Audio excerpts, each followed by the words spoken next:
उद्धव ठाकरे यांच्या शिवसेनेचे खासदार नाराज असल्याची चर्चा राजकीय वर्तुळात सुरू आहे.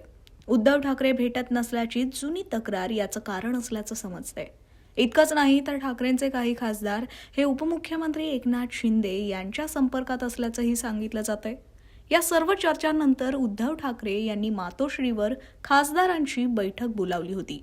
या बैठकीत नेमकं काय घडलं आणि ही बैठक का बोलावण्यात आलेली याविषयी बैठकीला उपस्थित असलेले खासदार अरविंद सावंत यांनी सांगितलंय. पाहूयात. मुळात असं आहे की लोकसभेचं अधिवेशन असलं की आदरणीय उद्धवजी ठाकरे साहेब दिल्लीत येतच असतात. उद्या आपल्याला सगळ्यांना कल्पना आहे की माननीय शिवसेना नेते संजय राऊत साहेब यांच्या नरकातला स्वर्ग या पुस्तकाचं प्रकाशन दिल्लीत होत आहे.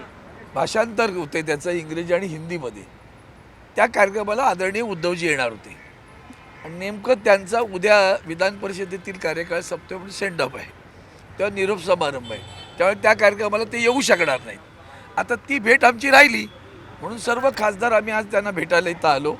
आणि वेगळे विषय आहेतच ना, कारण लोकसभेमध्ये जे विषय सुरू आहेत सध्या, देशासमोर युद्धाचे ढग तर आहेतच, पण त्याच्याबरोबर गॅस टंचाई खूप वाढत चाललेली आहे. लोक रस्त्यावर उभे आहेत, महागाई वाढत चाललेली आहे, हॉटेलमधल्या अनेक हॉटेल्स बंद पडत आहेत.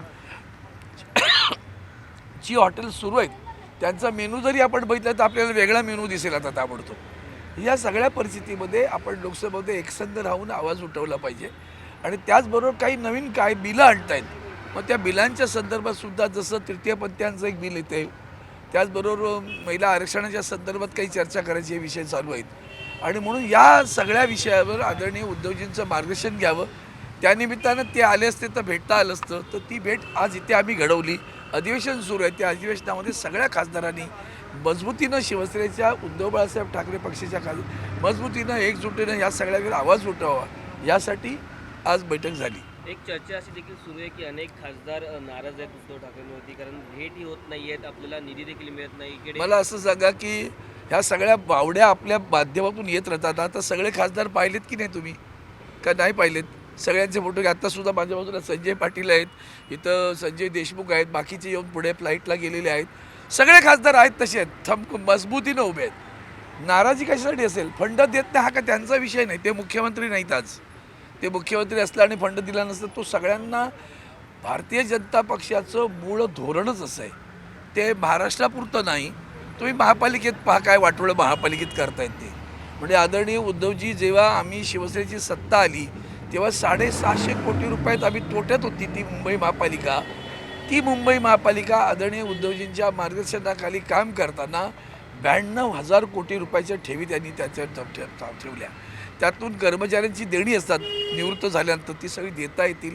आणि जो काही निधी आवश्यक आहे वरचा तो विकासासाठी, जसं आपण कोस्टल रोड पाहिला, हा हे उद्धवजींचं ड्रीम आहे, त्याने ते पूर्ण केलं. ते त्या पहिली गोष्ट लक्षात ठेव, महापालिकेच्या पैशातून उभं केलेलं ते स्वप्न साकार केलं, लक्षात घ्या, राज्याच्या नव्हे. म्हणजे या अशा पद्धतीनं मुंबई महापालिका चालवत होती. आता त्यातनं आम्ही आता DPDCमध्ये आहोत. मी खासदार आहे, हे सगळे खासदार आहेत तिथे. तुम्ही विचारा, त्यांना प्रश्न विचारला पाहिजे. म्हणजे जे खासदार नाहीत, जे आमदार नाहीत, जे नगरसेवकही नव्हते कालच्या निवडणुकीच्या अगोदरपर्यंत, त्यातले काही निवडून आले असतील, त्यांना 8-8 कोटी रुपये निधी दिला. त्यातला माजी खासदार आहेत, ते आजही कुठल्याही पदावर नाहीत, त्यांना 8 कोटी निधी दिला गेला. आणि आम्हाला 3 कोटी देताना ना केवळ त्यातला एखादा कोटी दिला तर दिला, तो पण आता अजून साकार झाला नाही. आम्ही काय भीक मागत बसायची राज्याकडे? शेवटी जनतेनं आम्हाला निवडून दिलं आहे. तुमची बांधिलकी सरकारची जनतेशी पण असली पाहिजे. आम्हाला निधी देत नाही तुम्ही, तो जनतेला देत असता. तुमचं काय घोडा मारलं त्या जनतेने? ज्या जनतेने ह्या खासदारांना निवडून दिलं त्या मतदारसंघातील जनतेचं तुम्ही वाकडं करण्यासाठी तुम्ही निवडून आला. तिथं तुमची लाडकी बहीण बोडकी असं काय जे दुसऱ्या बाजूला असेल काहीतरी, तर ती त्याच्या काही त्याच्यामध्ये तुम्ही वागता आमच्याशी. आणि हे जी वागणूक आहे हीच लोकशाहीला घातक आहे. विरोधी पक्षाच्या सगळ्या खासदारांना आमदारांना वेठीच धरायचं, आमच्याकडे पाया पडायला मग तुम्हाला निधी देतो, हे जे काही चालू आहे ना, हे लक्षात ठेवा. काळ हा त्याचं सूड उगेल, बरं, बुमरँग होईल. तुम्ही काय आयुष्यभराचा पट्टा कमरपट्टा घेऊन नाही आला, अमरपट्टा, की तुम्हीच बसाल सत्तेवर. इथं तुम्ही जनतेची बांधिलकी आहे तुमची. जेव्हा माननीय मुख्यमंत्री महाराष्ट्रासंदर्भात बोलतात तेव्हा हे ज्यांनी आम्हाला निवडून दिलं ती माणसं महाराष्ट्राची नाही का? ती महाराष्ट्राची माणसं नाहीत का? त्या आया बहिणी आमच्या महाराष्ट्राच्या नाहीत का? तो शेतकरी आमच्या महाराष्ट्राचा नाही का? तो बेरोजगार आमच्या महाराष्ट्राचा, ती बहीण आमच्या महाराष्ट्राची नाही का? मग त्यांच्यासाठी जेव्हा आम्ही एखादा विकास निधी आमच्यासाठी देतात, तो काय आमच्यासाठी देत नाही तुम्ही, तो तिकडे जातो. आणि म्हणून या संदर्भात त्यांचं जे निधीच्या संदर्भातलं वाटप आहे ते सगळ्यांनी उद्धवजींसमोर मांडलं की अशा पद्धतीने हे छळतात. तर ठीक आहे, आपण तेव्हाही असेच वागत आलो. आम्ही कुठे होतो? 66 आम्ही काय होतो? वंदनीय शिवसेना प्रमुख त्यांच्या नेतृत्वाखाली पहिली निवडणूक लढून मला आजही आठवतं. मी त्या निवडणुकीत अतिशय जोमानं प्रचार केला होता. 42 नगरसेवक निवडून होते. आमदार कुठे तो आमचे? कधी आला आमचा? पहिल्यांदा एक आमदार नवलकर निवडून आले अख्ख्या मुंबईतनं. दुसऱ्यांदा एक आमदार आले वामनराव आढिग आले. त्या दोघांनी जी तिथे जे प्रतिभा दाखवली त्यावेळेच्या त्या प्रतिभेनं माननीय तत्कालीन मुख्यमंत्री वसंतराव नाईकांनी साहेबांना फोन करून काय माणसं पाठवलीत तुम्ही? शिवसेनेची माणसं अशीच आहेत ती. आणि म्हणून ती जी माणसं आहेत ती जनतेशी बांधिलकी बघून काम करत असतात. त्यांना तुम्ही अडवून या जनतेची अधिक नाराजी उडवते हे लक्षात घेतलं पाहिजे. टायगर दिल्लीत जाऊन म्याव होतोय तेवढं बघून घ्या. आपण बघतोय राज्यामध्ये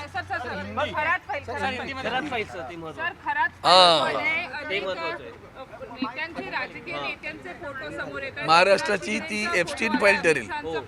ती आता महाराष्ट्राची एप्स्टीन फाईल झाली. ती कलंकित केला महाराष्ट्राला तुम्ही. अंधश्रद्धा कायदा आहे आपल्याकडे. भोंदू बाबांच्या पाठी लागून कोणी रेड्याला मारलं, त्याचं रक्त वाहिलं, कोणी काय काय केलं आणि सत्तेवर बसलात तुम्ही. कोणी कोल्याचे कान कापले. हे जेव्हा ऐकतो ना, असली माणसं राज्यकर्ती तुमची संविधानापेक्षाही. आणि हेच पक्षाला जय श्रीराम करत फिरत असतात बरं. त्याबरोबर रामचंद्रांनी पण असं कधी वागले नसते. तुम्ही जय श्रीराम करता का रे? हां, जय शिवराय म्हणता. महिलांवर अत्याचार केल्यानंतर छत्रपती शिवाजी महाराजांनी काय केलं होतं कळतंय का? तरी तुम्ही जय शिवराय म्हणता. वंदनीय शिवसेना प्रमुखांचं नाव घेता. त्या दैवता समान आदित्य उद्धवजी ठाकरेंना तुम्ही जो त्रास दिलाय ना, ते लक्षात घ्या. त्या माणसानं या महाराष्ट्राचं भलं केलं. तुम्ही प्रत्येकजण सांगत राहता, तेव्हा एक बरोबर जाणीवपूर्वक एक सांगितलं जात नाही. त्यांचा काळ हा कोविडचा काळ होता. त्यांच्या सत्तेतला जो काही कारभाराचा काळ आहे तो जेमतेम 4-5 महिन्याचा आहे. उरलेली 2 वर्ष सगळा काळ कोविडमध्ये गेलेला आहे. त्या कोविडमध्ये उभ्या महाराष्ट्रातील लोकांचे प्राण वाचवणारा नेता कोण? तर आदरणीय उद्धवजी ठाकरे साहेब. हे विसरायचं कसं? त्यासाठी उलटे सुलटे आरोप करत बसायचं हे विसरलं जातं. आणि म्हणून त्याची जाणीव समाजाला आहे, लोकांना. आज शेतकऱ्यांना कळतंय की शेतकऱ्यांच्या बांधावर येऊन त्यांचं दुःख विचारणारा कोण नेता होता? आदरणीय उद्धवजी ठाकरे साहेब होते. 2 लाख रुपयापर्यंतचं कर्ज कुठली अट शर्त न घालता सत्ता आल्यावर पहिला निर्णय घेतला. तो निर्णय घेणारे कोण होते? आदरणीय उद्धवजी ठाकरे साहेब होते. आणि त्या राज्यामध्ये आत्ता महिलांच्या संदर्भात अशा फाईल जेव्हा ते अशी येते तेव्हा खरं तर महाराष्ट्रातील महिलांनी उचलून तिथे भरपूर आहेत अशा. म्हणजे ज्यांनी असं केलं त्यांचं नाव आलं, एकाला राजीनामा द्यावा लागला. काही जे आहेत ना की इतकं वाईट वाटतं हे सगळं ऐकल्यानंतर की कुठल्या थराला कुठे नेऊन ठेवला आहे महाराष्ट्र? आता सांगा, ते उत्तर द्या तुम्ही.